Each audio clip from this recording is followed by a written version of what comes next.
120 warships. That's the number of Iranian naval vessels the United States Navy has destroyed or disabled since February 28th. 2 carrier strike groups, 8 Aegis destroyers, over $40 billion in naval firepower stretched across 2 oceans. And yet, the Strait of Hormuz is still shut down. 95% of commercial shipping has disappeared. More than 3,200 vessels, including 250 oil tankers, are sitting idle in the Gulf, going nowhere. Not a single U.S. ship lost. Not a single engagement failed. Iran's submarine fleet, gone. Every Soleimani-class corvette, wiped out. Drone carriers, surface combatants, eliminated. And still, the shipping lane stays closed. Oil stays trapped. The global economy bleeds $40 billion every single week. So what's the problem? Why couldn't the most powerful Navy on Earth fix it? Because they had to do something no one expected. They had to pick up the phone and call the Air Force. And not just any aircraft. They needed a 50-year-old plane designed in the 1970s to destroy Soviet tanks. An aircraft labeled obsolete, outdated, and unnecessary by top officials until the moment it became the most important weapon in the fight. This is Defense Archives. We don't hype weapons. We break down whether they actually work. And this might be the most unexpected equation yet. Type proud of the USA if you think the Warthog earned its place. To understand why modern naval power struggled here, you need to understand the battlefield. The Strait of Hormuz is 21 nautical miles wide at its narrowest point. Sounds big, right? It's not. The actual shipping corridor is just 6 nautical miles wide. 2 miles inbound, 2 miles outbound, 2 miles as a buffer. That's it. That's the entire battlefield. Everything outside that lane is Iranian-controlled water. Now look at the enemy inside that space. The IRGC Navy operates over 1,500 fast attack craft, not traditional warships. Small, lightweight boats made of fiberglass and composites. Most under 15 tons. The slowest ones move at 50 knots. The fastest push past 70, and some reportedly hit over 100 knots. These are not targets radar systems were designed to track. They're tiny, low profile, and faster than most recreational boats. Each one costs between $50,000 and $500,000. And each one carries an anti-ship missile with a range of 35 kilometers and speeds approaching Mach 0.9, enough to seriously damage a warship. Their strategy is simple and deadly. Swarm tactics. 30 to 50 boats attacking at once from every direction. Overload the sensors. Saturate defenses. Force the ship to choose what to shoot, knowing every missile it fires costs more than the targets themselves. That's the real battlefield. It's not just combat, it's economics. An SM-6 interceptor costs about $5.3 million.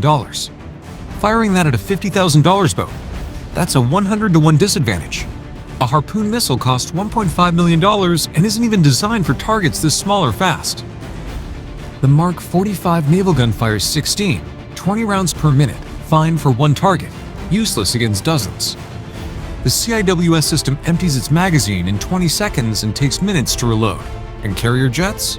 The F/A-18 Super Hornet costs $30,000 per flight hour, flies too fast to visually confirm targets, and can't reliably distinguish enemy boats from civilian vessels in a crowded shipping lane. Yes, the Navy has helicopters like the MH-60R Seahawk that carry Hellfire missiles and machine guns that can patrol and engage. But they weren't built for swarm warfare. They carry limited weapons, have shorter endurance, and are vulnerable to small arms fire. The Seahawk is precise, but this fight doesn't need precision, it needs volume. So what do we have? Missiles are too expensive. Guns are too slow. Jets are too fast. Helicopters are too limited. That's not failure, that's mismatch. Every tool was designed for blue water warfare, open oceans, large targets, long-range engagements. But Hormuz, that's brown water combat, tight spaces, cheap, fast, numerous threats hiding among civilians. The Navy brought precision tools to a chaotic brawl, and the fight needed something else entirely. It needed a weapon built for this exact kind of problem. And that weapon already existed. The A-10 Thunderbolt II, the Warthog, built around a gun, the Gal-8 Avenger, a 30mm 7-barrel cannon firing 3,900 rounds per minute. That's 65 rounds every second.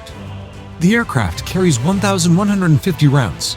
In a standard 2-second burst, it fires around 130 rounds. Each round costs roughly $137. Do the math.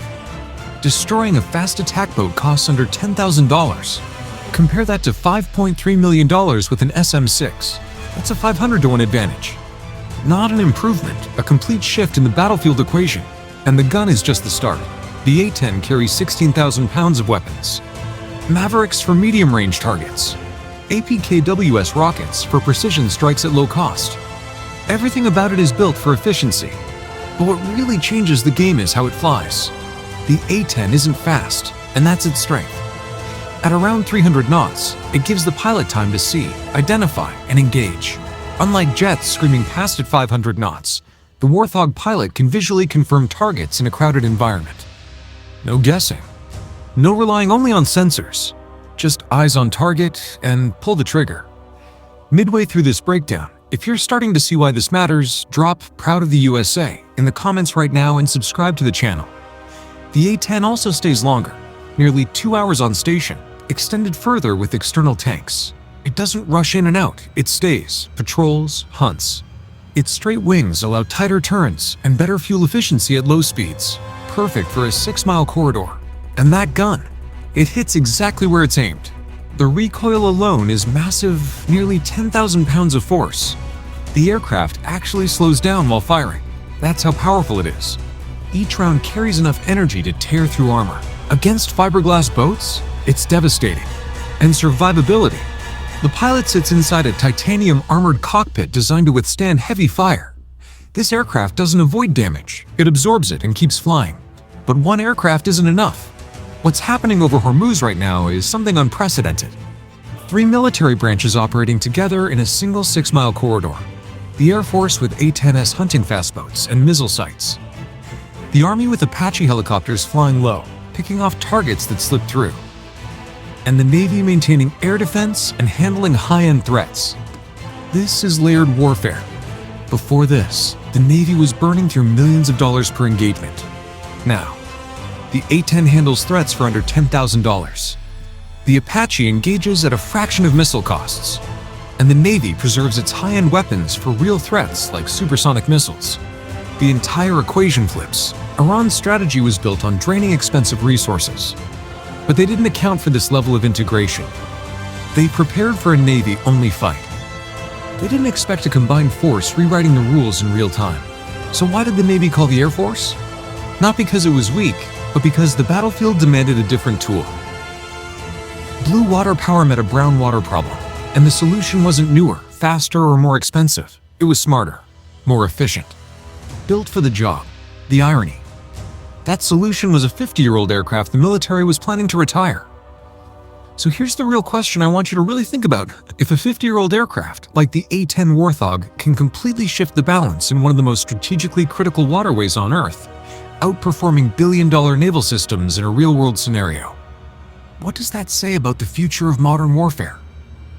Are we over-investing in high-tech, expensive platforms that only work in ideal conditions, while underestimating simple, cost-effective weapons built for messy, real-world combat?